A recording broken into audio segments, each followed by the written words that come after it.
సుమతి కౌశికుల వృత్తాంతం. ప్రతిష్టానుపురములో కౌశికుడు అనే బ్రాహ్మణుడు ఉండేవాడు. అతని భార్య పేరు సుమతి, పేరుకు తగిన గుణవతి, మహాపతివ్రత. కొంతకాలముగా వాళ్ళిద్దరి యొక్క సంసారం అన్యోన్యంగా సాగింది. ఉన్నట్టుండి కౌశికుడికి ఏ పూర్వజన్మ పాపమో కుష్ఠరోగం సోకింది. రోజులు గడుస్తున్న కొద్దీ రోగం ముదిరి తనువంతా చీము నెత్తురు కారుతుంటే సుమతి మనస్సులో కూడా ఏవగించుకోకుండా అతని శరీరాన్ని నీటితో కడిగి మెత్తని గుడ్డలతో ఒత్తి వైద్యులిచ్చిన తైలములను మృదువుగా రాస్తూ ఉండేది. ఔషధాలను సమయానికి అందిస్తుండేది. మలమూత్రాలను ఎత్తిపోయటం, కంపు కొట్టే గుడ్డలు ఉతికి ఆరవేయటం, దగ్గరగా కూర్చుని వింజామరతో విసరడం, కాళ్ళు పట్టడం, మంచిగా చెప్పి ఇంత తినిపించటం ఒకటేమిటి, సకలోపచారాలు విసుగు విరామం లేకుండా చేసేది. రోగం తగ్గుముఖం పడుతుందని, తొందరలోనే నయమవుతుందని ధైర్యం నూరు పోసేది. అయితే రోగబాధతో ఉన్న కౌశికుడు మాత్రం ఆమెపై అనుక్షణం మండుపడుతుండేవాడు. అయినా దానికి కాని దానికి తిట్టేవాడు. చిన్న చిన్న విషయాలకే చిరాకు పరాకు ప్రదర్శించేవాడు. చేతికి ఏది అందితే అది తీసుకుని కొట్టేవాడు. నవ్వుతూ కనిపించినా వీధిలోకి వెళ్ళి రావటం, క్షణం ఆలస్యమైన కుళ్ళు మాటలతో ఏడిపించేవాడు. అలాగని నవ్వకుండా ఉంటే ఏమీ నా సేవ చేయాలని ఏడుస్తున్నావా, ఎప్పుడు చస్తాడని ఎదురు చూస్తున్నావా అంటూ చంపుకు తినేవాడు. పాపం సుమతికి నవ్వాలో ఏడ్వాలో తెలియదు.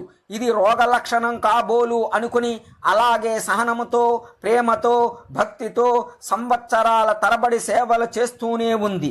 ఒకరోజు ఉదయాన కౌశికుడికి శరీరం అంతా శుభ్రం చేసి విభూది రేఖలు దిద్ది శుభ్ర వస్త్రాలు కట్టి ఇంటి ముంగట పంచెలో మంచం వేసి మెత్తని పడకలు ఏర్పరిచి సుఖముగా కూర్చోబెట్టి తాను వంట పనుల్లో తలదూర్చింది సుమతి. కౌశికుడు కులాసాగా వీధిన వచ్చి పోయే వాళ్ళని పలకరిస్తూ పుండ్ల మీద వాలుతున్న ఈగల్ని తోలుకుంటూ సరదాగా ఉన్నాడు. అంతలోకే ఒక మెరుపు తీగలాంటి అమ్మాయి నడుచుకుంటూ ఆ వీధిలోకి వచ్చింది. 16 ఏళ్ల పడుచు పిల్ల. ఆ పిల్ల చూపు మన్మథ బాణముగా ఉంది. ప్రతిష్టానపురములో పెద్ద పెద్ద ధనవంతుల కుమారులను సైతం లోకువ కట్టి వెంట తిప్పుకుంటున్న సానిదాని కూతురు ఆ పిల్ల. కౌశికుడు కంటపడింది. కళ్ళు జిగేలమన్నాయి. గుండెల్లోకి దిగింది మన్మథ బాణం. అసలే రోగముతో తిమ్మెరులు ఎక్కిన దేహం జువజువలాడింది. ఆ కుర్రపిల్ల సోయిగాలు విసురుతూ కౌశికుడు వైపుకు కొంటె చూపు విసిరి తుర్రుమని వెళ్ళిపోయింది. పాపం ఆ పిచ్చి బాపడు విలవిల్లాడిపోయాడు. ఆ ఒయులు వయ్యారం రూపు చూపు తలసుకుంటూ మురిసిపోయాడు. తన వైపు ఎందుకు చూసింది అని ఆలోచించి కామముతో ఉడికిపోయాడు. కౌశికుడు తనని తాను చూసుకున్నాడు. అందంగా కనిపించాడు. ఏమైనా సరే సాని పాపను కలవాల్సిందే, లేదంటే మరణించవలసిందే. ఇందుకు శరీరం సహకరిస్తుందా? ఈ రోగముతో ఉన్న రూపాన్ని ఆమె అంగీకరిస్తుందా? ఇంతకీ వేశ్య ఇంటికి తనను తీసుకువెళ్లేది ఎవరు? ఇలా ప్రశ్నలు పుట్టుకొచ్చాయి అతని మనస్సులో. ఆకలి దప్పికలు మరచిపోయాడు. ఇంతలో సూర్యుడు నడినెత్తికి చేరుకున్నాడు. క్షణానికొకసారి పెడబొబ్బలతో పిలిచే భర్త ఈ పూట ఇంత ప్రశాంతముగా ఉన్నాడని ఆశ్చర్యపోతూ వంట ముగించుకుని సుమతి ఇంటి ముంగిటకు వచ్చింది. మనస్సులో మల్లగుల్లాలు పడుతున్న భర్తను గమనించింది. ప్రేమగా సరసన కూర్చోంది. వంట ఆలస్యమైందని కోపం వచ్చిందా? లేవండి వడ్డిస్తాను అంటూ అతన్ని లేవనెత్తే ప్రయత్నం చేసింది. కోపముగా కౌశికుడు విదిలించుకున్నాడు. సుమతి నివ్వెరిపోయింది. లేచి లోపలికి వెళ్ళిపోయింది. ఇంతలో కౌశికుడు ఆమె చెయ్యి పట్టుకుని కూర్చోబెట్టి, సుమతి, ఈవేళ నాకు ఆకలిగా లేదు అని సరసమైన చూపుతో అన్నాడు. సుమతి బుగ్గలు ఎరిపెక్కాయి. అప్పుడు కౌశికుడు తెచ్చిపెట్టుకున్న ప్రేమతో సుమతి బుగ్గ పట్టుకుని, సుమతి, నాకున్న దిక్కు మొక్కు నీవే. నీతో కాక ఎవరితో చెప్పుకుంటాను? కట్టుకున్న భార్యను అడగకూడదు, అయినా అడగక తప్పటం లేదు. కాలు చెయ్యి తిన్నగా ఉండి ఈ రోగం రాకుండా ఉంటే అసలు నీకు తెలియనిచ్చేవాడినే కాదు. పాపం, నీ దురదృష్టం, నాకేమో ఈ మాయ రోగం వచ్చింది. నీ సహాయం అడగక తప్పటం లేదు. నువ్వు కాదనవనే నమ్మకం నాకుంది. నీ పాతివ్రత్యం నాకు తెలుసు గదా. కౌశికుడు ఇలా మాట్లాడుతూ ఉంటే సుమతికి ఏమీ అర్థం కాలేదు. నాదా అంటూ చేరుకోవచ్చింది. ఈ రోజేమిటి మీ ప్రవర్తన వింతగా ఉంది. దాపెరకం లేకుండా చెప్పండి. ఏనాడైనా మీ మాట కాదన్నానా? మీకు ఎదురు చెప్పానా?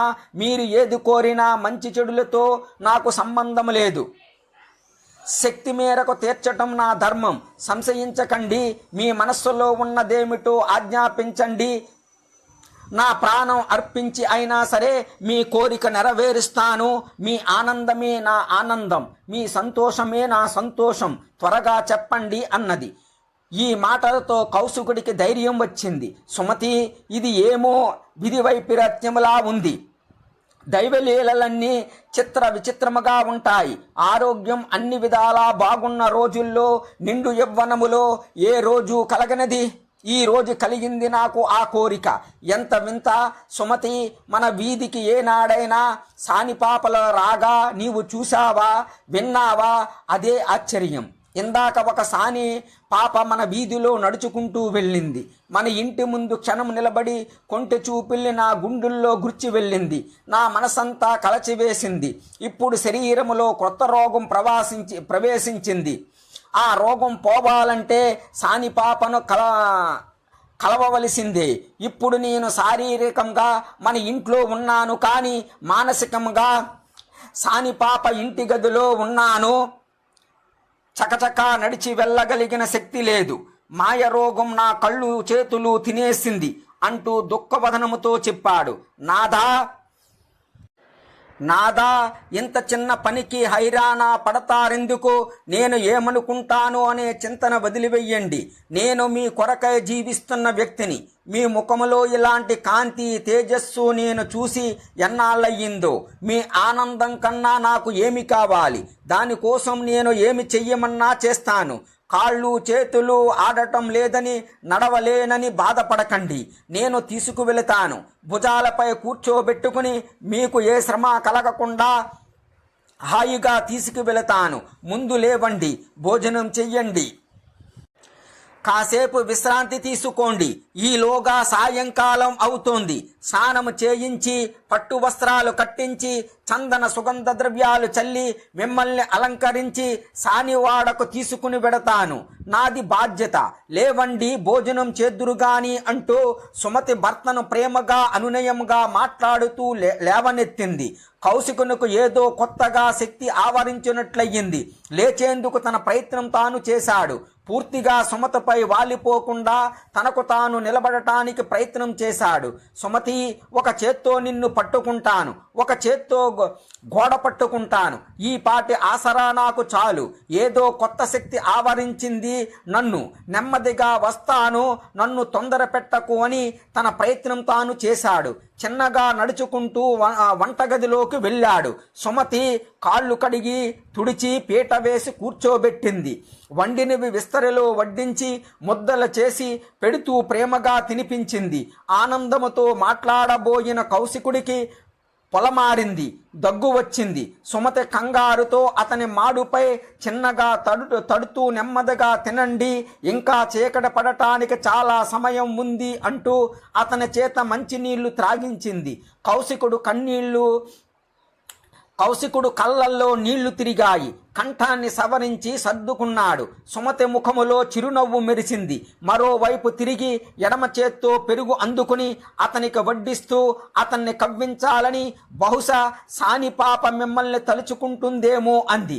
కౌశికుడి ముఖములో సిగ్గు ఉదయించింది. సుమతి, నేను చాలా సిగ్గుపడుతున్నాను. జీవితములో ఏనాడు కలగని కోరిక ఈనాడు కలిగింది. తప్పు అని నాకు అనిపిస్తోంది. అయినా మనస్సు నిగ్రహించుకోలేకపోతున్నాను. ఇది దైవలీల అనుకుంటున్నాను. ఏమి జరగనున్నదో తెలియటం లేదు. అన్నింటిలోకి బాధిస్తున్న విషయం, ఏ యుగములో ఎంతట నీచుడు చెయ్యని పని నేను చేస్తున్నాను. సానివాడకు తీసుకెళ్లమని కట్టుకున్న ఇల్లాలిని అడగటం ఎంత నీచం, దారుణమని అంటూ కౌశికుడు దుఃఖముతో ఉండగా తెరలుగా దగ్గు వచ్చి గొంతులో మెతుకులు అడ్డం పడ్డాయి. ఉక్కిరి బిక్కిరి అయ్యాడు దగ్గుతో. పాపం సుమతి కంగారు పడి భయపడి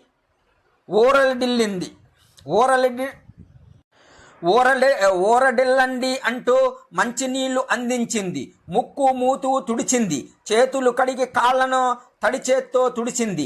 కౌశికుడు కొద్దిగా తేరుకున్నా ఇంకా బాధపడుతూనే ఉన్నాడు. అప్పుడు సుమతి అతని దగ్గరగా వచ్చి కూర్చుని, నాదా, మీరు ఇంతగా బాధపడవలసిన పని లేదు. సానివాడకు మీరు తీసుకెళ్ళమని నన్ను అడిగారా? లేదు. నా అంతట నేను అన్నాను. మరి సిగ్గుపడటం ఎందుకు? బాధపడటం ఎందుకు? భార్యలను మోసం చేసి సానివాడల్లో తిరిగేవారు ఎంతమంది లేరు. నా మగడు అటువంటి వాడు కాదు. నన్ను మోసం చేయటం లేదు. నా భర్త నా సహాయమే అడుగుతున్నాడు.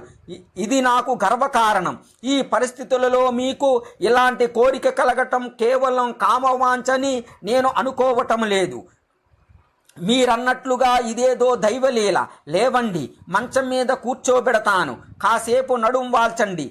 ఈలోగా నేను కూడా భోజనం చేసి వంటిల్లు సర్ది వస్తాను. ఆ తరువాత మిమ్మల్ని ముస్తాబు చేస్తాను అన్నది. సుమతి మాటలతో కౌశికుడు కాస్తంత తేరుకున్నాడు. మరలా సానిపాపనే తలుచుకుంటూ సూర్యాస్తమయము కొరకు ఎదురు చూస్తూ నడుం వాల్చాడు. వంటింటి పనులన్నీ చకచకా ముగించుకుని సుమతి వచ్చి భర్తను చూసి, కారణం ఏదైతేనేమి తన భర్త ఆనందముగా ఉన్నాడు, అనారోగ్యాన్ని పూర్తిగా మరిచిపోయాడు, ఇదే చాలని తృప్తిపడి భర్తను లేవదీసి పీట వేసి దానిపై అతన్ని కూర్చోబెట్టి కుష్ఠరోగముతో కుళ్ళు ఉన్న శరీరముపై ఉన్న కట్లను విప్పి చీము నెత్తురు శుభ్రము చేసి మందులు రాసి కొత్త గుడ్డలతో కట్లు కట్టింది. రోగ కారణముగా సగానికి పైగా తినేసిన చేతి వ్రేళ్లు కాలి వ్రేళ్లు కనబడకుండా జాగ్రత్తలు తీసుకుంది. రసి కంపు రాకుండా పరిమళ ద్రవ్యాలు శరీరం అంతా పులిమింది. నొసట విభూతి కుంకుమ అద్దింది. పట్టు పంచె కట్టింది. పట్టు శాలువా రెండు భుజాల నిండుగా కప్పి అటూ ఇటూ అందముగా వేలాడేటట్లుగా సర్దింది. మల్లెల దండల మెడలో చేతిమని కట్టులకు అలంకరించింది. గుండెల మీద భుజాల మీద మంచి గంధం రాసింది. కౌశికుడు పెళ్లి కొడుకులా తయారయ్యాడు. నీళ్లు నిండిన కళ్ళతో సుమతి కళ్ళల్లోకి చూసి, సుమతి, ఉదయం కనిపించింది సానిపాప. సూర్యుడు అస్తమిస్తున్నా నన్ను వదలటం లేదు. హృదయములో హత్తుకుని పోయింది. ఆ సానిపాపను చూసిన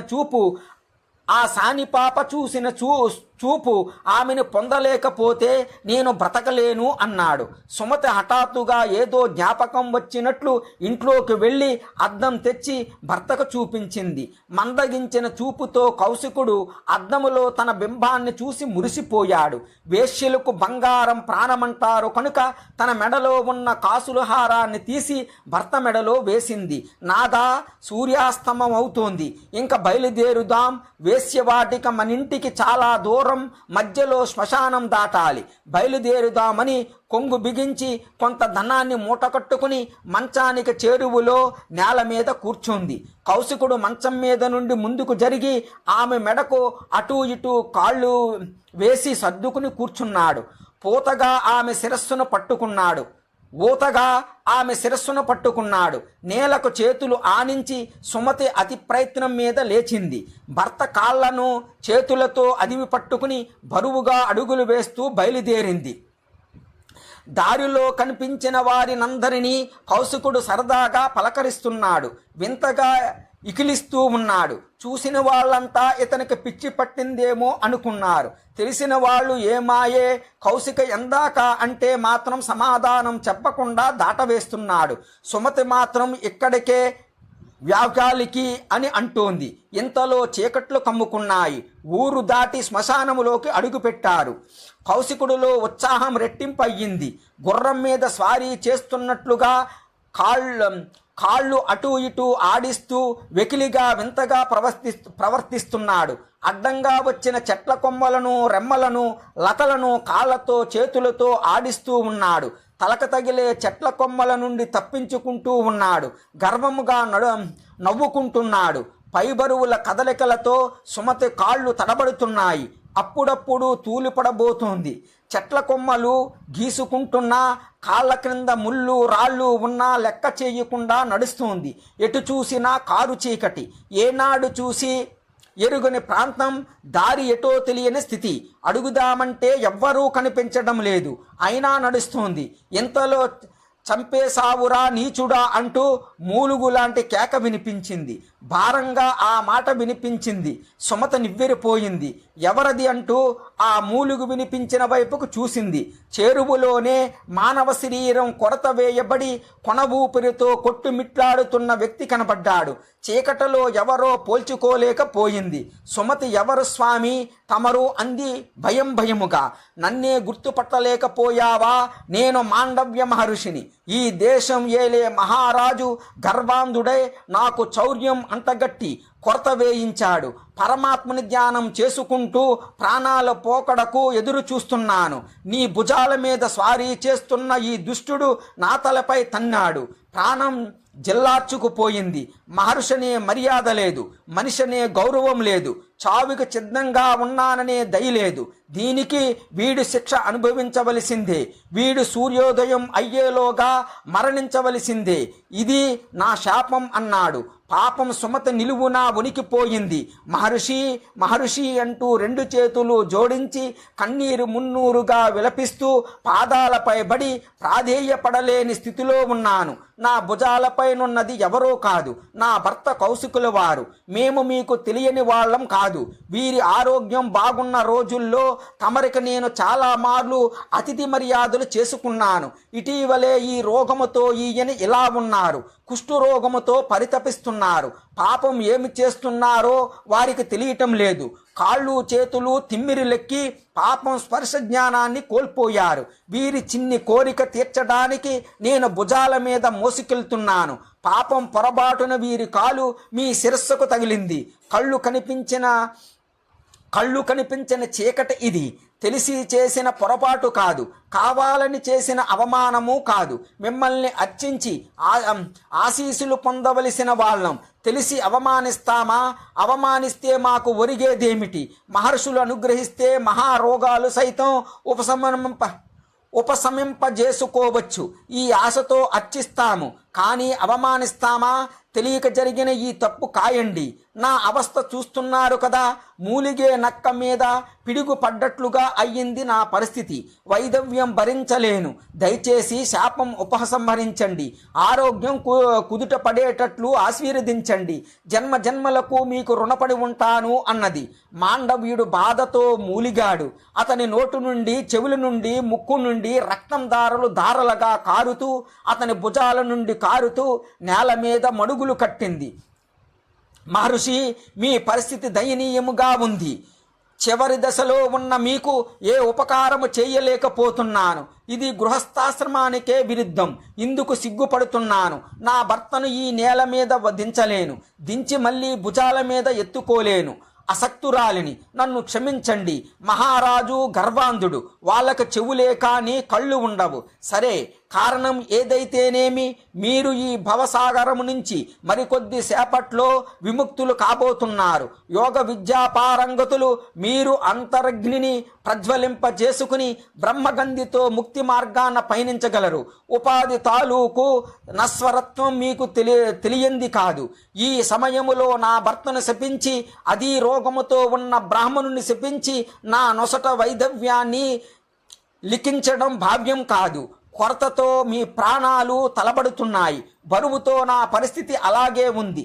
దయచేసి శాపాన్ని తొలగించండి.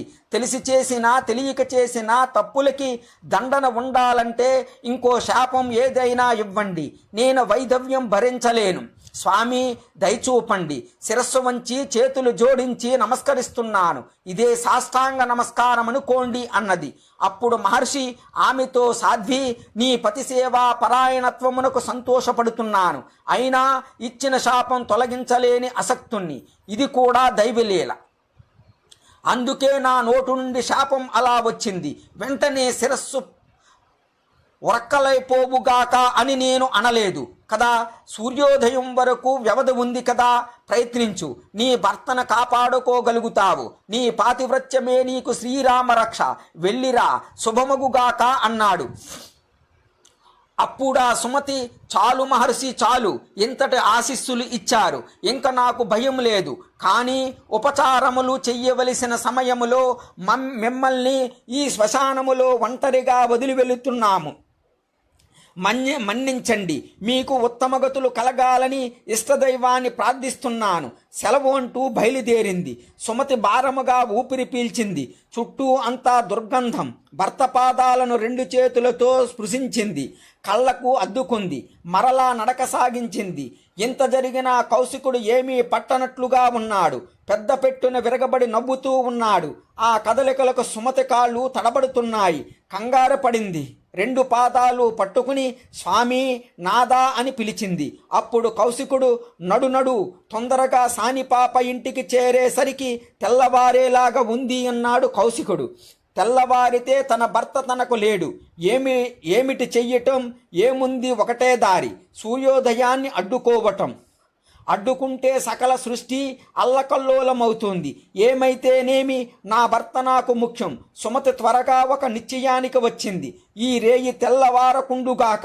సూర్యదేవా, నీకు ఇంకా ఉదయాస్తమయాలు లేవు అని బిగ్గరగా అంది. కౌశికుడు అదిరిపడ్డాడు. సుమతి, ఏమిటి ఈ శాపం? ప్రత్యక్ష దైవం సూర్యనారాయణ్ణా నీవు శపించటం?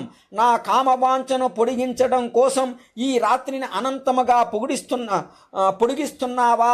సూర్యుడే ఉదయించకపోతే సృష్టి అంతా ఏమైపోతుంది ఆలోచించావా? ఇది మహాపాపం. సుమతి, శాపాన్ని ఉపసంహరింపజేసుకో అన్నాడు కౌశికుడు. నాదా, సూర్యుడు ఉదయిస్తే నాకు మాంగళ్యం నిలవదు అంది. అదేమిటి? ఎవరు చెప్పారు నేను బ్రతికి ఉండగా నీకు మాంగళ్యం ఉండకపోవటమేమిటి అన్నాడు కౌశికుడు. ఇది మాండవ్యుడి శాపం. ఇప్పుడేగా శపించాడు, మీకు వినిపించలేదా అంది సుమతి. ఏమిటి సుమతి నీవు అంటున్నది? నాకేమీ అర్థం కావటం లేదు. మాండవ్యుడేమిటి, శపించడమేమిటి? ఈ శ్మశానములోకి ఆయన ఎలా వచ్చాడు? ఎందుకు శపించాడు? మనం ఏమి తప్పు చేశాము? సుమతి ఆశ్చర్యపోయింది. ఏమిటి ఇలా మాట్లాడుతున్నారు? జరిగిన దుస్సంఘటన ఈయనకి తెలియదా? ఇప్పుడేగా జరిగింది. ఏమీ తెలియనట్లు జరగనట్లు మాట్లాడుతున్నాడు. ఏమిటి నాదా? పరీక్షిస్తున్నారా లేదా గేలి చేస్తున్నారా? కొరతకు వేలాడుతున్న మాండవ్యుడు శిరస్సుకి మీ కాలు తగిలింది. ఆయన మండిపడుతూ శపించాడు. సూర్యోదయం అయితే నా మాంగళ్యం నిలబదు. ఇది జరిగి 2 క్షణాలు కాలేదు. ఏమీ ఎరగనట్లుగా అడుగుతున్నారు. వేళాకోలానికి ఇదేనా వేళ? సుమతి, నిజంగా నాకు తెలియదు. ఏమి జరిగిందో చెప్పు. ఇంటి దగ్గర బయలుదేరటం, శ్మశానములో నడవటం ఇంతవరకే నాకు తెలుసు. ఆ పైన ఏమి జరిగిందో ఇసుమంతైనా నాకు తెలియదు. నిజం చెబుతున్నాను. మాండవ్యుడి శిరస్సుకి నా కాలు తగలటం ఏమిటి? అంతటి పాపం చేస్తానా? చేస్తే క్షమించమని ఆ మహర్షి పాదాలు పట్టుకుని క్షమించమని అడగనా? ప్రాణాలు వదిలేస్తాను గాని పాపం చేసి ప్రాయశ్చిత్తం చేసుకోకుండా ఉంటానా?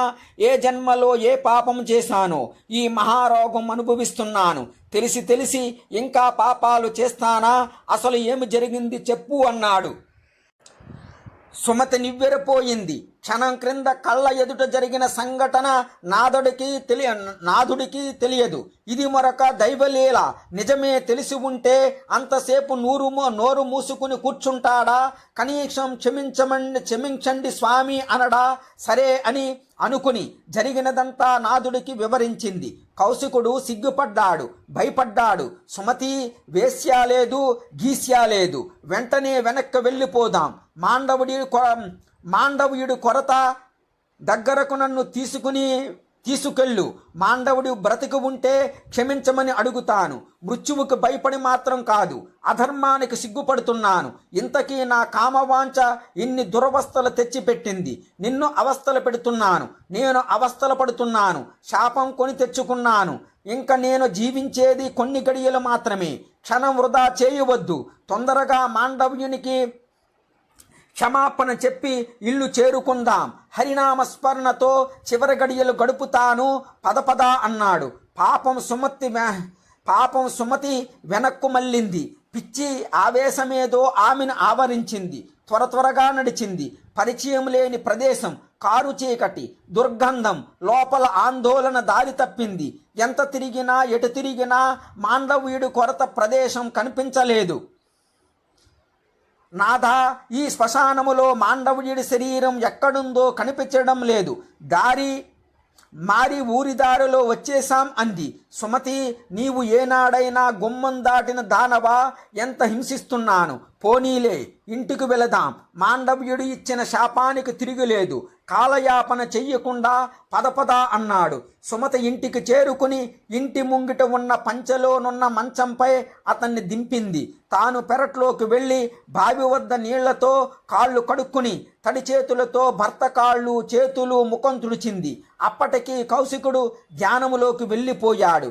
అతని చెంత ఆమె పద్మాసనం వేసుకుని కూర్చుని బిగించిన పిడికిలిలా కూర్చుంది.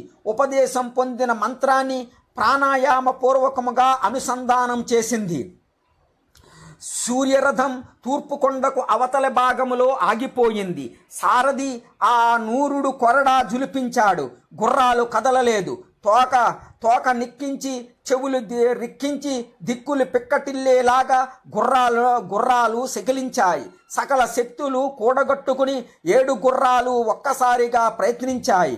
అడుగు కదపలేకపోయాయి. నోటు నుండి సురగలు కక్కుచున్నాయి.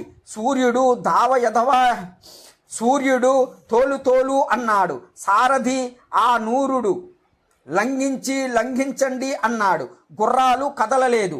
రథం మెదలలేదు. బల్లకు అతికించిన బొమ్మలాగా కొండ ఏటవాలులో సూర్యరథం స్తంభించిపోయింది. ఈ వైపరీత్యం ఏమిటో ఆ సూర్యుడికి అంతుపట్టలేదు.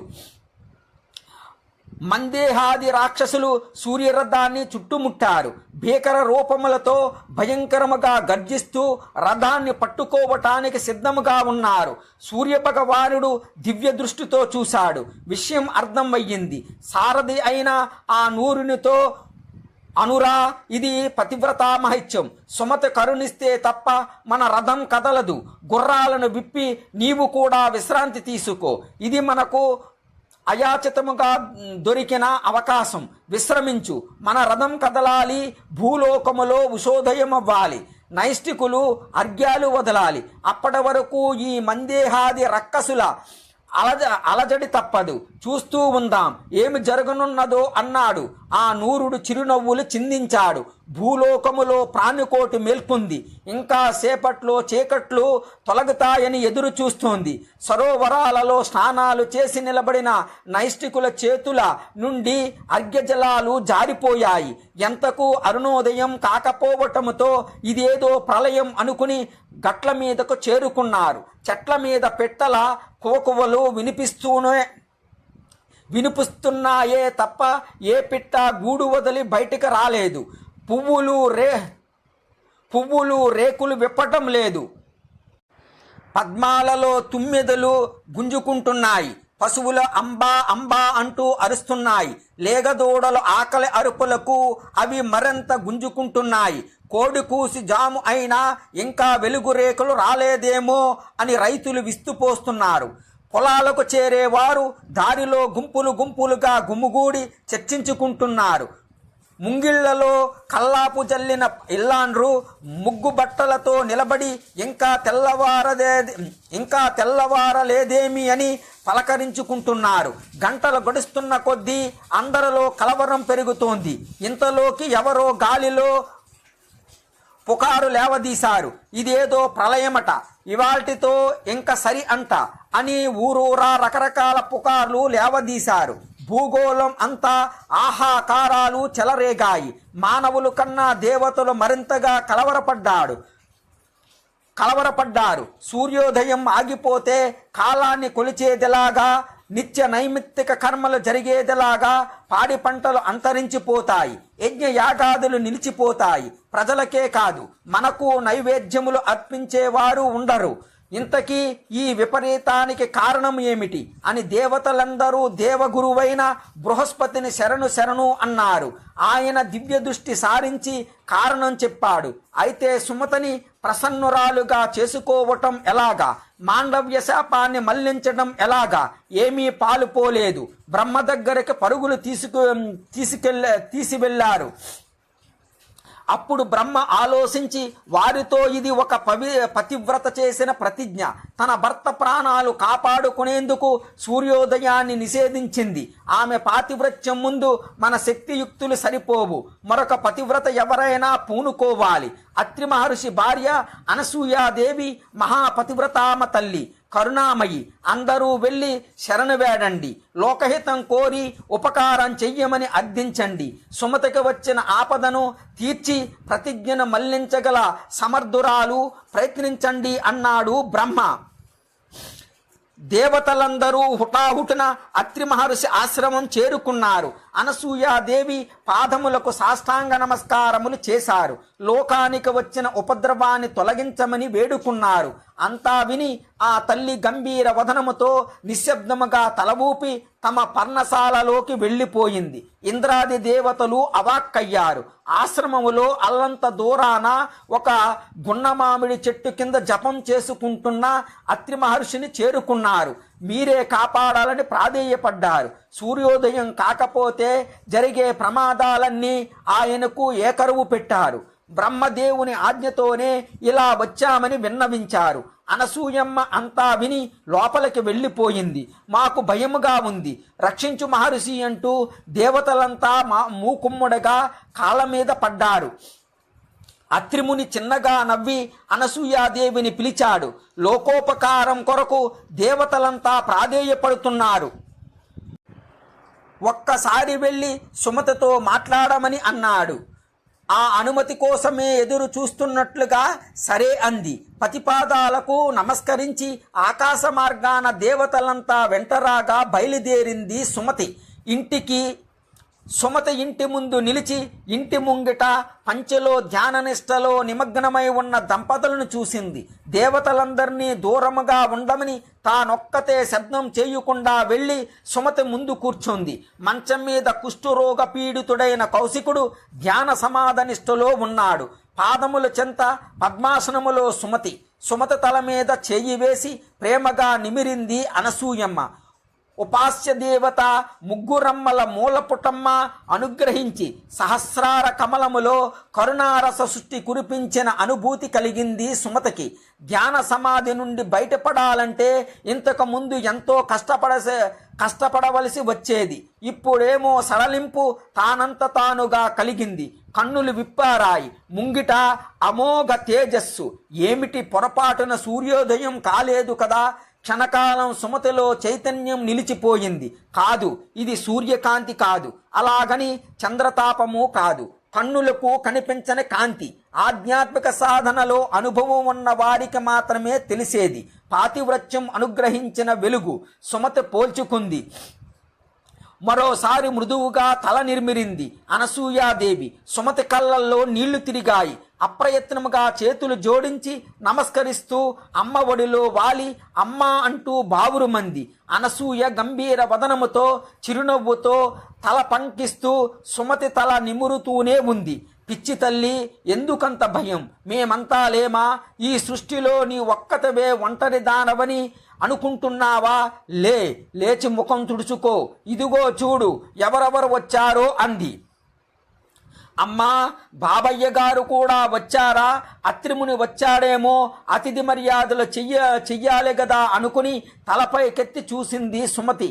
ఇంటి ముంగట వైపు చూసింది. బృహస్పతి, దేవేంద్రుడు, అష్టదిక్పాలకులు, సకల ఋషులు, అఖిల దేవతలు తమ దివ్య తేజోమయ రూపాలతో కనిపించారు. అందరూ వినయముగా చేతులు కట్టుకుని నిలిచి ఉన్నారు. అందరి చూపుల్లో కాపాడు తల్లి అన్న ప్రాధేయ భావం కనిపిస్తూ ఉంది. ఆశ్చర్యపడుతూ అనసూయమ్మ వంక చూసింది సుమతి. అమ్మా సుమతి, అంతా దైవలీల. అతిథి మర్యాదల కొరకు ప్రయత్నించకు. నీ పాతివ్రత్య ప్రభావానికి మెచ్చి అందరూ నీ ఎదుట నిలిచారు. నీ అనుగ్రహం కొరకు అందరూ ఎదురు చూస్తున్నారు. ప్రతిజ్ఞ సడలించు, సూర్యరథాన్ని అనుమతించు. కారు చీకటలో మునిగిపోయి సృష్టి అంతా వెలుగు కొరకు పరితపిస్తోంది అన్నది అనసూయామాత. అప్పుడు సుమతి, అమ్మా, మరి మాండవ్య శాపం అని అర్ధోక్తిలో ఆగిపోయింది. సుమతి, ఏమీ పర్వాలేదు, నేను ఉన్నానుగా, మాండవ్య శాపము చెల్లుతుంది, నీ మాంగళ్యము నిలుస్తోంది. పిచ్చి తల్లి, మట్టి బొమ్మలు చేసి ఆడుకునేవాడు ఒక బొమ్మకు వంకర వస్తే ఏమి చేస్తాడు? ఆ బొమ్మను ముద్ద చేసి మళ్ళీ అచ్చులో ఒత్తుతాడు. అవునా? అదే జరుగుతోంది. నీ భర్త రోగ విముక్తుడై రూప యవ్వనములతో పునర్జీవుడు కాబోతున్నాడు. అది నేను చేస్తాను అన్నది అనసూయమ్మ. అమ్మాయి సుమతి, అన్నీ నీ మంచికే. దైవలీలలు చిత్రాతి చిత్రముగా ఉంటాయి. ఒక్క విషయం ఆలోచించు. ఏనాడు లేనిది ఆరోగ్యం క్షీణించిన దశలో నీ పతికి కామవాంఛ కలగటం ఏమిటి? అది వేశ్యతో. అది నీ సహాయాన్ని అతను అర్థించటం. పోనీ మీరున్న వీధిలో ఏనాడైనా సానిపాపలు అడుగు పెట్టే సాహసం చేశారా? మరి సానిపాప ఎలా రాగలిగింది? వచ్చి వచ్చి ఇలా మీ ఇంటి ముందే నిలబడాలా? నీ పతినే చూడాలా? అది చూసేసరికి ఇలా ఆయన మనస్సు కరిగిపోవాలా? పిచ్చిదానా, ఇదంతా శ్రీమన్నారాయణుని వ్యూహం. శృంగార వాంఛలు రూప యవ్వనముల పునరాగమునకు సంకేతములు. అది సరే, కొరతకు వేలాడుతూ కనిపించిన మాండవ్యుడు మళ్ళీ కనిపించాడా?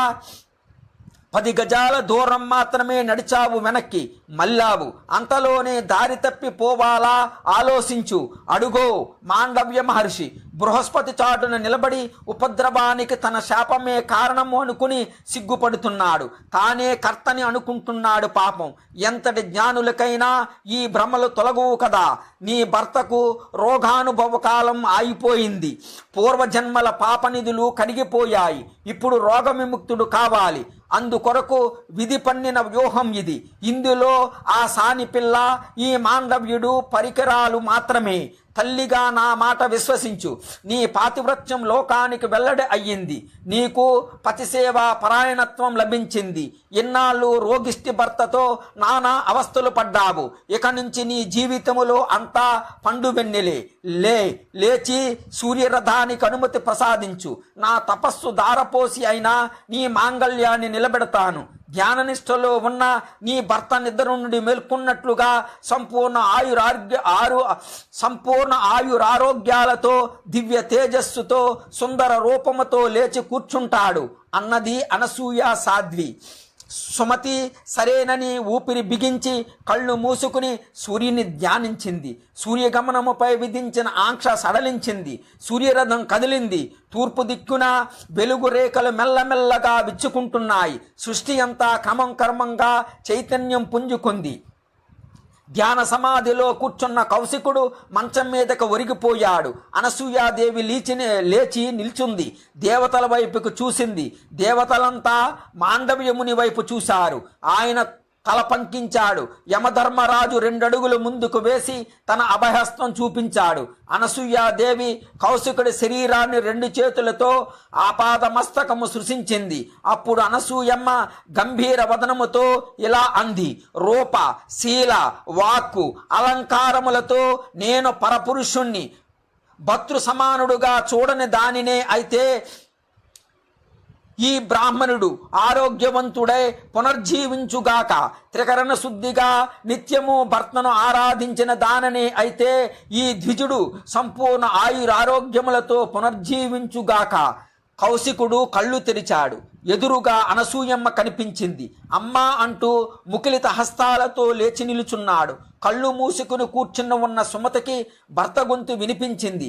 రోగగ్రస్తుడు కానీ రోజుల్లో భర్త కంఠములో వినిపించిన ధ్వని.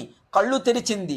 నవయవ్వనముతో సుందర రూపముతో కౌశికుడు కనువిందు చేశాడు. సుమతి అన్నాడు. తనను తాను ఆపాద మస్తకము పరిశీలించుకున్నాడు. పతిసేవలో అలసి సొలసిపోయిన ఆమె శరీరం కూడా కొత్త కాంతితో నిండు యవ్వనముతో వెలిగిపోతూ ఉంది.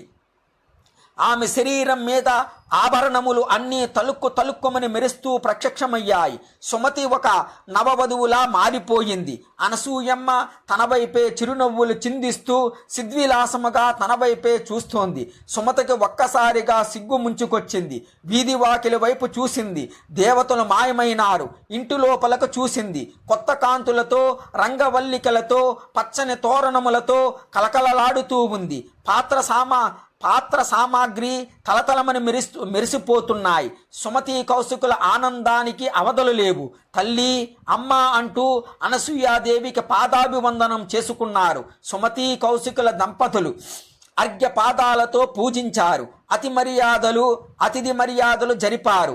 అనసూయ సాధ్వి వారిద్దరిని సకల సంపదలతో పుత్ర పౌత్రాభివృద్ధిగా ఉండమని ఆశీర్వదించి తిరుగు ప్రయాణానికి సిద్ధం అయ్యింది. ఇంకా వెళ్ళొస్తాను, సంధ్యకు వేలవుతున్నది, అక్కడ అత్రి మహర్షి ఎదురు చూస్తూ ఉంటారని చెప్పి బయలుదేరింది. ఇంతలో అక్కడ బ్రహ్మ, విష్ణు, మహేశ్వరులు ప్రత్యక్షమైనారు. మాతా మహాసాధ్వి, ముల్లోకాలను రక్షించావు, నీ తపశ్శక్తి ధారపోసావు, దీనికి ప్రత్యుపకారముగా నీకు వరం ఇవ్వాలని వచ్చాము, కోరుకో అన్నారు. అప్పుడు అనసూయాదేవి ఇలా అంది, త్రిమూర్తులారా, మీరు దర్శనం అనుగ్రహించారు, ఇంతకన్నా ఏమి కావాలి? అయినా వరం కోరుకోమన్నప్పుడు కోరాలి కనుక అడుగుతున్నాను. అత్రి మహర్షి అంతరంగం ఎరిగి అడుగుతున్నాను. మీరెలాగూ నన్ను తల్లి అని పిలిచారు కనుక ఆ పిలుపు సత్యమయ్యేటట్లుగా వరం అనుగ్రహించండి. మీరు ముగ్గురు నాకు బిడ్డలు అవ్వండి అని వరం కోరుకుంది. త్రిమూర్తులు తదాస్తు అని అంతర్ధానం చెందారు. అనసూయాదేవి ముఖములో కొత్త ఆనందం పరవళ్ళు త్రొక్కింది. అమ్మాయి సుమతి, మీ వల్ల నాకు మేలు జరిగింది. సాక్షాత్తు త్రిమూర్తులే నాకు పుత్రులు కాబోతున్నారు. ఈ శుభవార్తను అత్రి మహర్షికి తెలియజేయాలి. ఇంకా వస్తాను, సెలవు అంటూ వెళ్ళిపోయింది. అనసూయాదేవి రాక కొరకు చిగురించిన గున్న మామిడి చెట్టు కింద అరుగు మీద కూర్చుని ఎదురు చూస్తున్నాడు అత్రిమణి. సంధ్య ఉపాసించి కూర్చున్నాడు. ఉదయ కిరణాలు సోకినప్పుడే అనుకున్నాడు అనసూయమ్మ విజయం సాధించిందని. కౌశికుని మాట ఏమిటా అని ఆలోచిస్తున్నాడు. అదే సమయానికి అనసూయాదేవి ఆకాశ మార్గమున తిరిగి వచ్చి అత్రిమునికి నమస్కరించింది, పాదాభివందనం చేసింది. మహర్షి ఆమెను లేవనెత్తాడు. నీ ముఖములో వెలుగు చూస్తుంటే తెలుస్తోంది, సుమతి మాంగళ్యం నిలబెట్టావని, ముల్లోకాలకు కలిగిన ముప్పును తప్పించావు. బహుశా అందరూ నిన్ను పతివ్రతా శిరోమణివని పొగడి ఉంటారు, అందుకే ఈ ఆనందం అంతా. అవునా అంటూ ప్రేమగా పలకరించి దగ్గర కూర్చోబెట్టుకున్నాడు అత్రి మహర్షి. ఇదొక్కటే కాదు, నా ఆనందమునకు కారణం ఇంకోటి ఉంది అన్నది అమ్మ. అలాగా, ఏమిటో చెప్తే మేము విని ఆనందిస్తాము అన్నాడు అత్రి మహాముని. అనసూయ మాత త్రిమూర్తులు ఇచ్చిన వరం సంగతి చెప్పింది. నాయనా దీపక, వింటున్నావా అని వేదధర్ముడు హెచ్చరించాడు. దీపకుడు ఆనందముతో తల ఊపాడు. సుమతి తన తండ్రికి చెప్పిన కథ ఇది. అనసూయ అత్రి మహర్షులు పుత్రవాంఛతో మదనాగ్నిని ప్రజ్వలింప చేసుకున్నారు. హోమగుండములో పడబోతున్న హవిస్సును వాయుదేవుడు చెదరగొట్టాడు. ఒక అంశం వచ్చి మహర్షి కుడి కంటిలో పడింది. తక్కిన 2 భాగాలు క్షణకాలం వ్యవధిలో అనసూయాదేవి గర్భకోశాన ప్రవేశించాయి. అత్రిముని కంటిలో పడిన భాగాన్ని ఆశ్రయించి బ్రహ్మచంద్రుడుగా ఉదయించాడు. అనసూయ సాధ్వి గర్భములోకి ప్రవేశించిన ద్వితీయాంశను ఆశ్రయించి పురుషోత్తముడు దత్తాత్రేయుడుగా ఆవిర్భవించాడు. ద్వితీయాంశం రూపాన్ని ధరిస్తూ ఉండగా హయుడు అనే రాజు అడ్డగించాడు. ఇది గ్రహించిన రుద్రుడు ఆ భాగాన్ని ఆశ్రయించి 7 రోజులు గర్భవాసం చేసి తమోగుణ ప్రధానుడై దుర్వాసుడుగా జన్మించాడు. బ్రహ్మాంశ సంభవుడైన చంద్రుడు రజోగుణ ప్రధానుడై లోకాలకు వెన్నెలను ప్రసాదిస్తున్నాడు. ప్రజాపతి పదవిని పొందాడు. కళలకు ఔషధాలకు పోషకుడయ్యాడు. శివాంశ సంభవుడైన దుర్వాసుడు రౌద్రగుణ ప్రధానుడై శాపాయుధుడై ఉన్మత్త వ్రత దీక్షతో వెలుగొందుతున్నాడు. కేశవాంచ సంభవుడైన దత్తుడు యోగ విద్యా పారంగుతుడై సత్వగుణ ప్రధానుడై తపోదీక్షతో తరచూ ఏకాంత వాసాలతో కాలం గడుపుతూ ఉన్నాడు. మునిపుత్రులు చాలామంది ఆయనకు శిష్యులు అనుచరులు అయ్యారు. అందువల్ల ఆయన ఏకాంతానికి నిష్ఠకు భంగం కలుగుతోంది. వారిని పరీక్షించాలని కూడా దత్తుడు భావించి వెళ్ళి ఒక సరస్సులో మునిగిపోయాడు. ఎంతకాలానికి సరస్సు నుంచి బయటకు రాలేదు. అయినా శిష్యవర్గం విడిచిపెట్టలేదు. గట్టున నిలబడి నిరీక్షిస్తున్నారు. ఇదిగో వస్తాడు, అదుగో వస్తాడు అని ఎదురు చూస్తూ ఉండగానే 100 సంవత్సరాలు గడిచి మరిచిపోయాయి. అప్పుడు లేచి వచ్చాడు. అఖండ తేజోమూర్తి సూర్యకాంతి లాంటి తేజస్సుతో చంద్రబింబములా సరస్సు నుండి బయటకు వచ్చాడు. శిష్యులంతా కరతాళ ధ్వనులతో జయ జయ నాదాలతో జయ గురుదత్త శ్రీ గురుదత్త అంటూ ఆనంద తాండవం చేశారు. కొందరైతే బొంగమూతులు పెట్టి గోముగా నిష్ఠురాలు పలికారు. అందరినీ సముదాయించి దత్తాత్రేయుడు చిరునవ్వులు పంచి పెడుతూ ఆశ్రమం వైపు నడక సాగించారు. శిష్యులంతా కోలాహలముగా ఆయన్ను అనుసరించారు. దత్తగురు ఇంకెప్పుడు మమ్మల్ని విడిచిపెట్టి వెళ్ళకు, మమ్మల్ని ఏకాకుల్ని చెయ్యకు, నిన్ను చూడకుండా క్షణము కూడా ఉండలేము, నీ విరహాన్ని మేము భరించలేము అన్నారు. శిష్యులు మిత్రులు ఇలా అడుగుతూ ఉంటే దత్తుడు చిరునవ్వులు చిందిస్తూ వారితో కొంతకాలం గడిపాడు. వారితో బంధ యోగ సాధనకు ఆటంకమవుతోంది. అదీగాక వీళ్ళందరూ నిజముగా తన పట్ల గురుభావముతోనే ఉన్నారా? ఉంటే దాని లోతు ఎంత? వీరు ఎరిగిన విలువలకు భిన్నంగా నేను ప్రవర్తిస్తే ఎంతమంది సహిస్తారు, ఎంతమంది అసహిస్తారు పరీక్షిద్దామనుకున్నాడు. మరొక రోజు సాయంకాలం సరోవరములో స్నానానికి దిగాడు. శిష్యగణం మిత్రగణం కూడా వెంట ఉన్నారు. ఉన్నట్టుండి దత్తుడు మాయమయ్యాడు. శిష్యులు ఆహాకారాలు చేశారు. ఇంతలో ఎవరో శిష్యులలో ఒకడు, ఇది మనకు మరో పరీక్ష, కంగారు పడకండి అన్నాడు. అనుకున్నట్టే దత్తస్వామి సరోవర మధ్య భాగంలో ప్రత్యక్షమయ్యాడు. దివ్యాంబరాలు ధరించి దివ్యమయమైన భూషణములతో దత్తుడు దగదగలాడుతున్నాడు. చేతిలో మధుపాత్ర ఆరారగా మద్యం చేవిస్తున్నారు. ఎరిపెక్కిన కన్నులు, తడబడుతున్న పలుకులు. ఒక అందాల రాశి బంగారు పాత్రతో మద్యం తెచ్చి పాత్రలో నింపింది. దత్తస్వామి ఆమె కొంగు పట్టుకుని లాగాడు. ఆమె వయ్యారముగా నాట్యభంగిములో వచ్చి స్వామివారి ఒడిలో వాలింది. ముద్దులు, మురిపాలు, ఆలింగనాలు, ఈ వ్యవహారాలన్నీ జరుగుతున్నాయి. మధ్య మధ్యలో ఇద్దరూ ఒకే పాత్రలోని మద్యము సేవిస్తున్నారు. ఒకరి మీద ఒకరు నీళ్లు చల్లుకుంటున్నారు. కూని రాగాలు తీస్తున్నారు.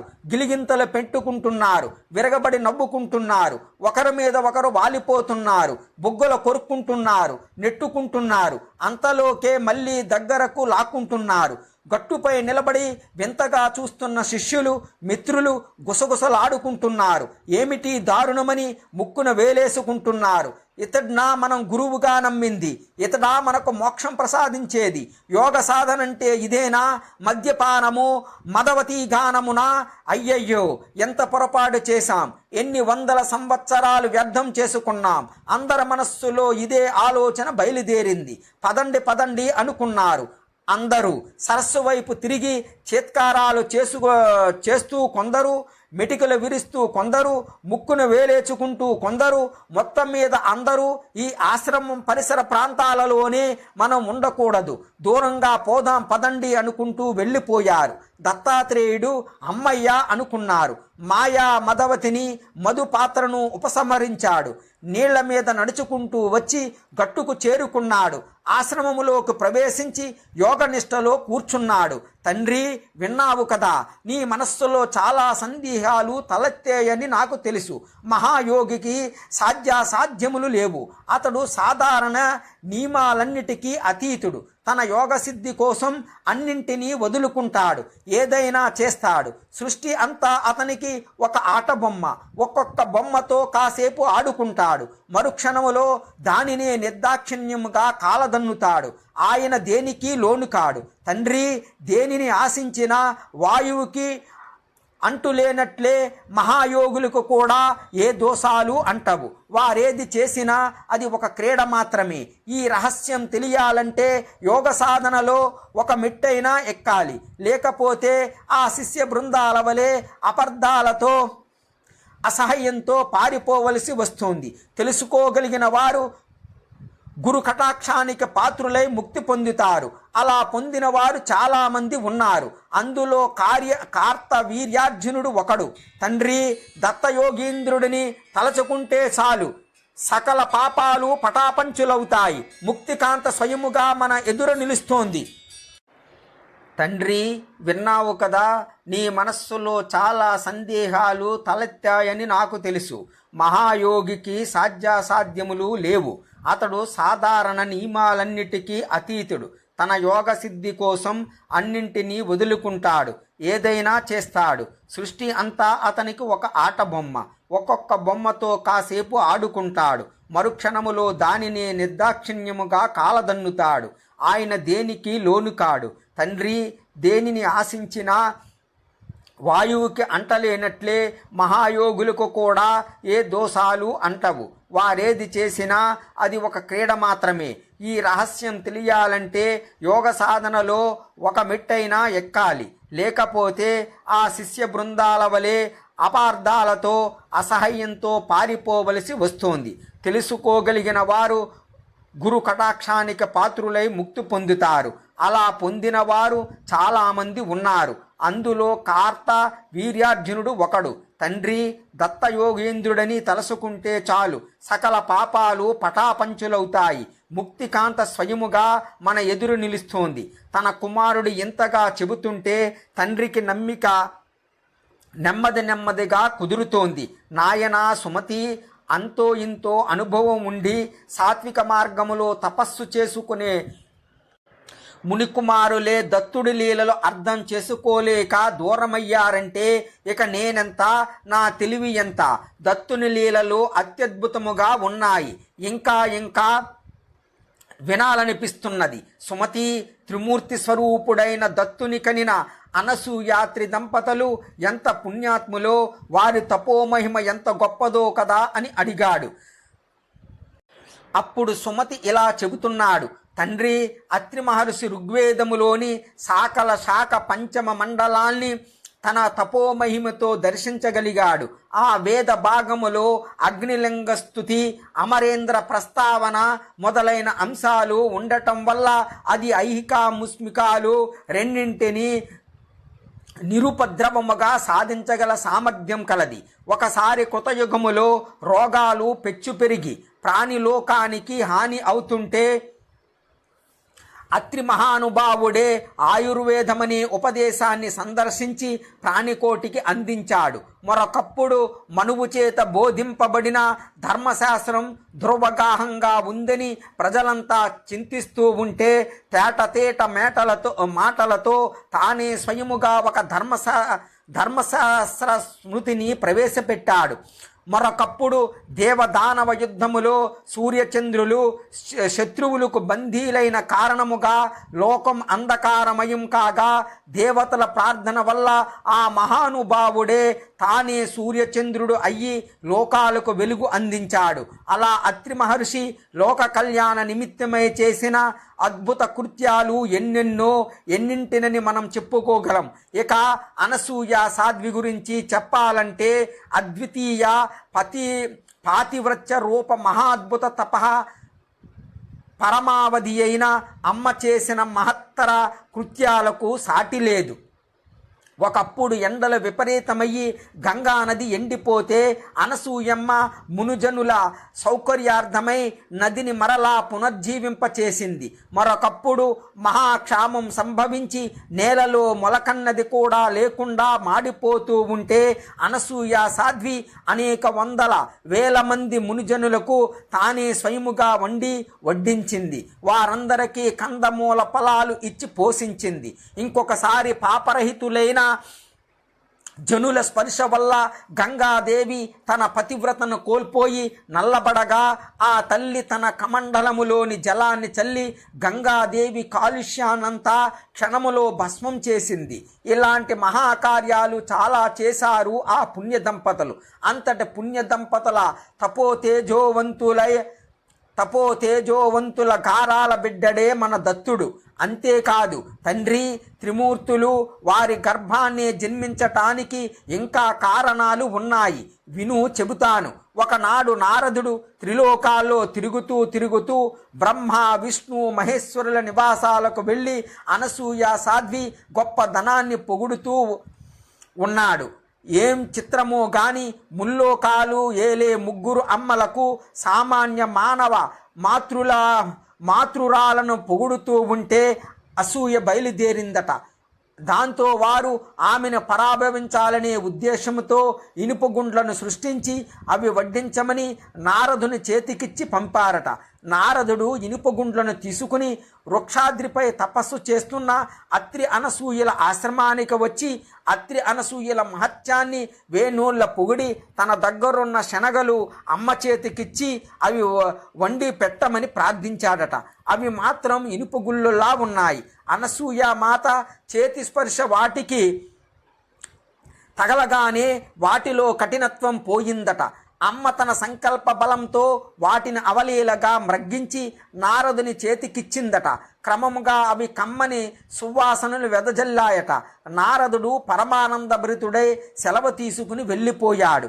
నారదుని ఎదుట తమకు జరిగిన పరాభవం భరింపరానిదై ముగ్గురమ్మలు పట్టుబట్టి ఈ మారు స్వయముగా తమ భర్తల్నే పంపించారు. అమ్మ పాతివ్రత్య మహిమను తగ్గించమని కోరారు. త్రిమూర్తులు వృద్ధ బ్రాహ్మణుల రూపములో అత్రిముని ఆశ్రమం చేరుకుని భవతి భిక్షాందేహి అని అడిగారు. అప్పుడు అనసూయాదేవి వారిని చూసి అయ్యలారా, అత్రిముని తపస్సుకై అరణ్యంలోకి వెళ్ళారు.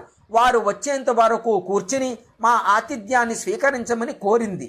అప్పుడు వారు, అమ్మా, మీ వారెప్పుడు వస్తారో తెలియదు. వారు వచ్చే వరకు మేము ఉండలేము. ఆకలి మమ్మల్ని బాధిస్తున్నది. భోజనం పెట్టు అన్నారు. అనసూయాదేవి కుటీరంలోకి వెళ్ళి భోజనాలు త్వరగా సిద్ధం చేసి వారు కూర్చుని తినటానికి వీలుగా ఆసనాలు సిద్ధం చేసి వాళ్ళు కాళ్ళు కడుక్కోవటానికి నీరు ఇచ్చి భోజనానికి దయచేయమని వేడుకున్నది. అప్పుడు వారు, అమ్మా, మాకు ఆతిథ్యమిస్తావని మాట ఇచ్చావు, కానీ మాదొక నియమం ఉన్నది.